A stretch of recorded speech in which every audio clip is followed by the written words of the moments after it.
Do you know the single biggest problem with communication today?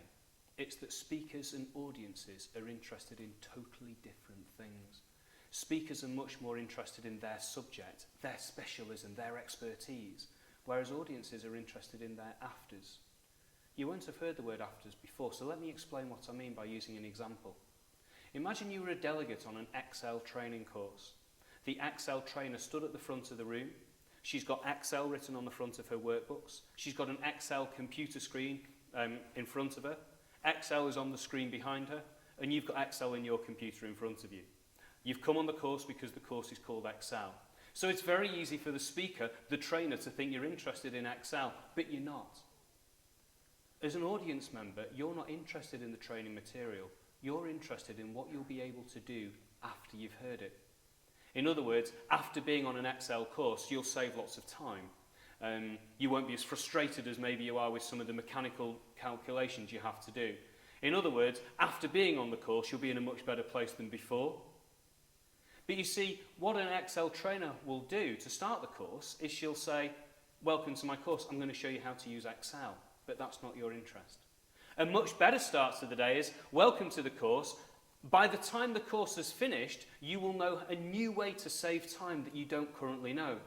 You know you're judged on your time. You want to maximise the use of your time. You don't want to be wasting your time doing things you don't need to be doing. Well, this course is going to get rid of all that for you.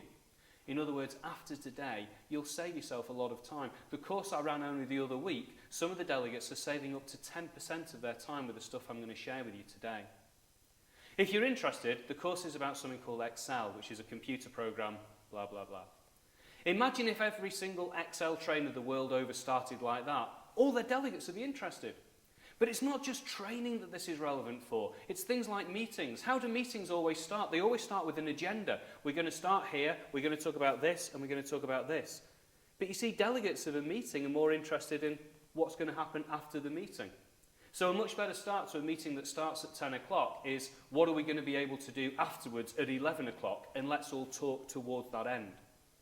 And it's not just training, it's not just meetings, it could be when you're selling something. Imagine you're selling a pair of glasses. Imagine you're an optician and you're talking about the glasses to somebody and you're saying the glasses are like this, they're bifocal, they've got these particular frames and so on. And it's quite possible that the customer will say, yeah, but after buying them, am I going to be able to see or not? So the afters are the secret to success when you communicate. If you can find the afters you will leave your audience with after you've spoken, and let them know up front what they'll be, you'll get much more engagement from your audiences. You'll get much more buy-in, but most importantly, your communication is much more likely to work. My book, The Jelly Effect, shows you how to communicate in an afters-focused way. It shows you how to ask the right questions to ascertain what a particular audience's afters are. It shows you, once you've got that, how to structure your communication in such a way that they think, oh, I'd better listen to this, it's going to be really helpful. But most importantly, the book is going to show you how your communication can work.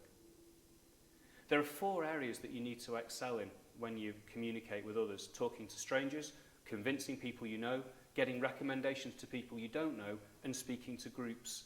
The Jelly Effect shows you how to do all those things. And I would like to talk about the content of the book because I've written it, but you know, my audience, the thing you're most interested in is the afters, so let me tell you how it will be.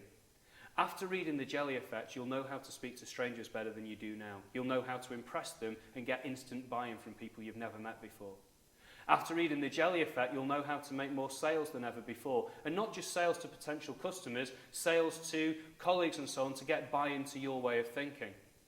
After reading The Jelly Effect, you'll know how to get recommended to people who don't currently know you. As you know, the way the world works nowadays, it's not always what you know, it's who you know.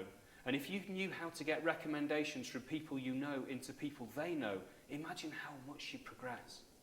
And finally, after reading The Jelly Effect, you'll know how to speak to groups of people. The stuff in The Jelly Effect works. I know it does. I've shared it with some of the largest companies in the world, and I'm looking forward to sharing it with you.